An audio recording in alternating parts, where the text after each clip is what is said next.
International standards తో quality education అందిస్తుంది futuristic edu initiatives. ప్రతి సినిమాకి మీరు సినిమాలు హిట్ అవ్వచ్చు, ఫ్లాప్ అవ్వచ్చు, కానీ మీరు పడ్డ ప్రతి సినిమాకి ఒకే కష్టం అన్నది అది క్లియర్గా స్క్రీన్ మీద తెలిసిపోతుంది, ఫ్లాప్ అయిన సినిమా కూడా. బట్ మీరు బాగా డిసప్పాయింట్ అయిన సినిమా ఏది?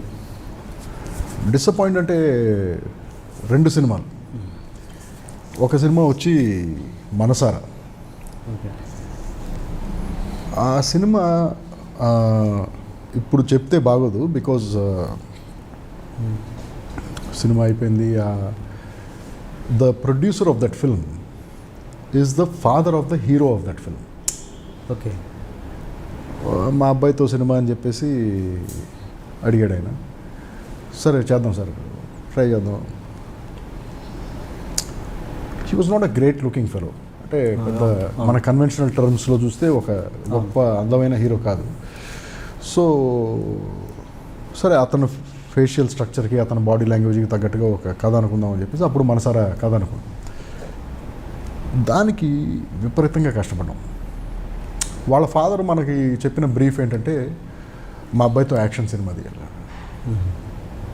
సరే యాక్షన్ సినిమా తీద్దామని చెప్పేసి, సరే దానికి ఒక బ్యాక్ డ్రాప్ అనుకున్నాం. కేరళలో కలరిప్పైట్ అనే ఒక మార్షల్ ఆర్ట్. అసలు మార్షల్ ఆర్ట్ అంటే ఏమిటో తెలియని ఒక కుర్రాడు వెళ్ళి మార్షల్ ఆర్ట్ నేర్చుకుని అది గెలిచి అమ్మాయిని గెలుచుకున్నాడు అనేది కథ. Basic commercial winnowing formula. చాలా కష్టపడి ఎగ్జిక్యూట్ చేసాం ఆ సినిమాని, బాగా కష్టం. అంటే ఇక అది కేరళ వెళ్ళి సెట్లు, మ్యాచింగ్, ఆ కుర్రాడికి పెద్ద ఇది రాకపోవటం, ఇవన్నీ. ఫైనల్గా సినిమా తీసాం. సినిమా బాగుంది అనుకున్నాను నేను.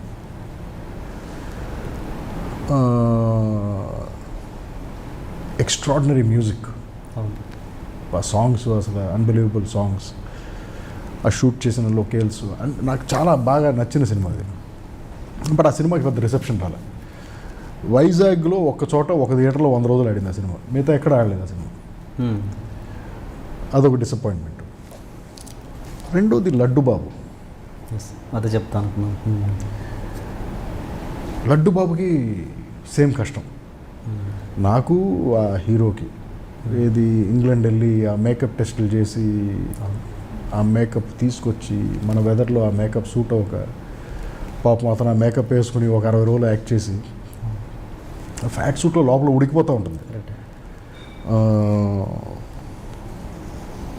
చేసి. నేనేమనుకున్నానంటే, నరేష్తో అందరూ స్లాప్స్టిక్ కామెడీస్ చేస్తున్నారు కదా, ఓ మీనింగ్ఫుల్ కథ చెప్దాం. అది పెద్ద బోర్ అని డిస్మిస్ చేస్తారు. బట్ అది రాంగ్ టైంలో రిలీజ్ అయిందా అంటే, ప్రీ ఎలక్షన్ హడావుడిలో పడింది రిలీజ్. మరి అది రాంగ్ టైంలో పడిందా, లేకపోతే నిజంగానే బోరింగ్ ఫిల్మ్ అనేది నాకు ఇవాళకి అర్థం. ఈ రెండు సినిమాలు నేనైతే ఐ లైక్ ఇట్ అండి, మంచి cinema laddu Babu.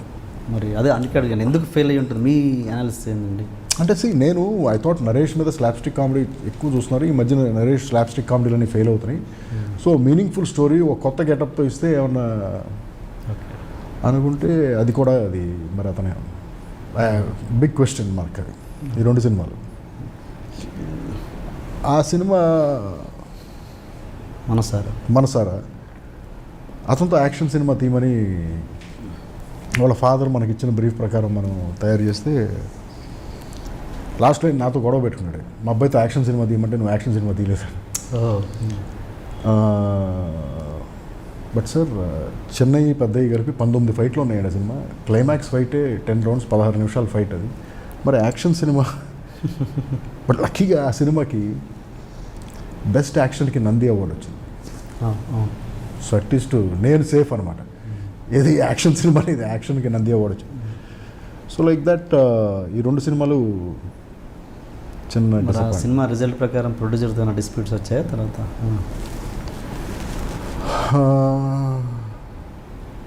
Yes, both the producers still owe me money. And well, I'm just following it up. కనిపించినప్పుడల్లా, లేకపోతే మనకి గుర్తొచ్చినప్పుడల్లా అడుగుతూ ఉంటాం. వాళ్ళు ఏదో చెప్తూ ఉంటారు. ఎందుకు మరి ఆ పర్టికులర్ థియేటర్లో 100 రోజులు ఆడడానికి కారణం ఏంటి? వైజాగ్లో సార్. వైజాగ్ నాకు అదే అర్థం లేదండి. But maybe they like it. ఆ టౌన్లో పీపుల్కి బాగా నచ్చింది ఓ సినిమాది. ఓకే. బట్ అక్కడ వెంకటేశ్వర థియేటర్లో 100 days ఆడింది ఆ సినిమా కంటిన్యూస్గా.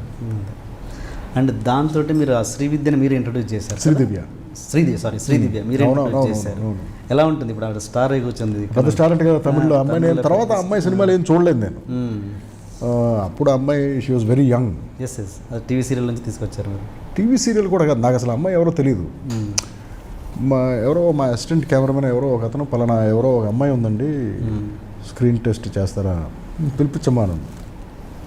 వచ్చింది అమ్మాయి, స్క్రీన్ టెస్ట్ చేస్తుంటే ఎందుకు నేను ఆ రూమ్లోంచి బయటకు వచ్చాను. బయటకు వస్తే బయట ఒక అమ్మాయి ఇలా స్తంభానికి ఆనుకుని ఇలాగే నుంచి నాయకు చూస్తాను. ఎవరు అమ్మాయి అని అడిగాను. ఆ లోపల ఉన్న అమ్మాయి సిస్టర్ సార్ అన్నారు. సరే ఓ పని చేయండి, ఆ అమ్మాయి కాపీ స్క్రీన్ టెస్ట్ ఈ అమ్మాయికి చేయమని అన్నాను. సో ఈ అమ్మాయికి ఆ కేరళ గెటప్ వేసి స్టిల్స్ అన్నీ తీసాను, చూసాను స్టిల్స్. ఈ అమ్మాయి ఫిక్స్ చేసింది అంతే సార్. అదే Sridevi. So that is the turning point of అంతే. ఎప్పుడైనా మళ్ళీ ఆవిడ మిమ్మల్ని ఫోన్ కానీ ఈ ఎప్పుడైనా మధ్యన ఎప్పుడు కలవలేదు సార్ అసలు. ఆ సినిమా తర్వాత ఎక్కడో ఒకసారి ఎప్పుడో కనిపించింది, ఎక్కడో డబ్బింగ్ థియేటర్లో ఎక్కడో. ఆ తర్వాత నెవర్ మెట్. అంటే ఇప్పుడు స్టార్ అయ్యాక ఒకసారి కూడా మీకు అంటే ఇలాంటివి ఉండవు. నేను కూడా అంతే సార్, నేను కూడా అలాగే. ఇప్పుడు 2 సైడ్ల నుంచి ఉండాలి. నేను కూడా వాళ్ళతో టచ్లో ఉండాలనే యాటిట్యూడ్ నాకు కూడా ఉండాలి. బట్ నేను కూడా ఎందుకు, అది కదా మీరు కదా లిఫ్ట్ ఇచ్చింది. నేను అసలు అలా అనుకోను సార్. మనం ఎవరికి ఏ ఫేవరు చేయట్లేదు. మన అవసరం గురించి అవతలని వాడుకుంటున్నాం. ఇప్పుడు అది వాళ్ళకి బెనిఫిట్ అయింది, ఎక్సలెంట్. ఇప్పుడు నేను వాళ్ళకి ఏదో ఛాన్స్ ఇచ్చాను, వాళ్ళకేదో లైఫ్ ఇచ్చాను, ఇది కాదు. That is their destiny. Yes, వాళ్ళ డెస్టినీలో వాళ్ళకి మనం ఒక టూల్ లాగా ఉపయోగపడ్డాం. వాళ్ళ పాత్రలో మనం వాళ్ళకి ఒక టూల్ లాగా ఉపయోగపడ్డాం. అంతేగాని ఎవరికి లైఫ్ ఇవ్వటం ఇవన్నీ ఉండవండి. అలా మీరు రాజీవ్ మీనన్ గారి విషయంలో, రామనాయుడు గారి విషయంలో అలాగే ఫీల్ అవుతారా మరి? 100%. నాకెవరు లిఫ్ట్ ఇవ్వలేదు అని. 100%. నాకు యాక్చువల్గా ఇప్పుడు లిఫ్ట్ అంటే ఏంటి సార్? లిఫ్ట్ అనేది ఏంటి? లిఫ్ట్ అంటే ఏంటి? అంటే ఎప్పుడైనా బాధ్యతగా ఎప్పుడైనా కాల్ చేయడం కానీ, ఎప్పుడైనా ఇది ఒక నాకు అంటే ఏదో ఒక మైండ్లో ఉండిపోద్ది కదా, వీళ్ళ ఫలానా దగ్గర నేను నేర్చుకున్నాను, ఫలానా దగ్గర. ఎస్, ఆ గ్రాటిట్యూడ్ అనేది ఎప్పుడు ఉంటుంది. గ్రాటిట్యూడ్ ఉంటుంది 100%. ఎందుకంటే ఇప్పుడు వాళ్ళు ఆ ఫస్ట్ ఆపర్చునిటీ ఇవ్వకపోతే బండి కదలదు కదా. ఆ గ్రాటిట్యూడ్ ఎప్పుడు ఉంటుంది. బట్ నేను అనుకుంటా ఎవరికి లిఫ్ట్ ఇవ్వరండి. ఇది just happens, it is their destiny. And cinema షూటింగ్లో మీరు డైరెక్ట్ చేసిన సినిమాలో స్పాట్లో సీన్స్ మార్చడం కానీ, డైలాగ్స్ మార్చడం కానీ ఏదైనా చేస్తుంటారా? ఇంప్రొవైజేషన్ కూడా never. Improvisation is what is improvisation అంటే you write the dialogue with a certain timing. Okay, ఆ వర్డ్ ప్లే ఒక సర్టన్ టైమింగ్ ఉంటుంది. ఒక్కొక్కసారి మనం అనుకునే టైమింగ్ ఆ కొత్త ఆర్టిస్టులో లేకపోతే ఆర్టిస్టులు డెలివరీ చేయలేకపోవచ్చు. సో వాళ్ళకి అది ఈజీ చేయడానికి కరెక్ట్ చేయటం తప్ప, బట్ నెట్ కంటెంట్లో కానీ రాసుకున్న దాంట్లో కానీ there is never any change. Suppose అంతకంటే మంచి డైలాగ్ వస్తుంది, బాగుంది అనిపిస్తుంది, ఎవరైనా చెప్తారు, పక్కన ఆర్టిస్టే చెప్తాడు, ఆర్టిస్ట్ కాంట్రిబ్యూషన్, ఆర్టిస్ట్ ఎవరైనా కావచ్చు, బాగుంది అసిస్టెంట్ డైరెక్టర్ చెప్తాడు, లేకపోతే ఈ దీనికి డైలాగ్ బాగుంది సార్ అని. ఎస్, ఇఫ్ ఆ పరిధిలో ఉంటే, ఆ లెంగ్త్లో ఉంటే, ఆ టైమింగ్లో ఉంటే, ఎస్ డెఫినెట్లీ ఇన్కార్పొరేట్ చేస్తాం. బట్ ఇది ఎక్స్ట్రేనియస్గా ఉంది, ఎక్స్టెన్షన్ లాగా ఉంది, మనం అనుకున్న లెంగ్త్ ఇది కాదు అనుకున్నప్పుడు నెవర్ చేయండి. And for more videos, please subscribe to iDream. Please subscribe to iDream. Please subscribe iDream. And please subscribe to iDream. For more videos, subscribe to iDream. please like, share and subscribe to the channel. Congratulations, iDream. Subscribe to iDream. Subscribe to iDream. So subscribe to iDream Media. iDream ki iDream team andarki huge congratulations. Please subscribe iDream Media. Please subscribe to iDream. Subscribe iDream. Please subscribe to iDream. iDream అంటే నా కళల ఛానల్ను subscribe చేసుకున్న నోరు తిరుగుతలేదు, మీరైతే గంట గుర్తు కొట్టండి. For more such videos, please subscribe to iDream. Subscribe to iDream. Please subscribe to iDream. Please subscribe iDream Media. Please do subscribe to iDream. Please subscribe to iDream Media. For best entertainment and information, please subscribe iDream. And don't forget to subscribe to iDream.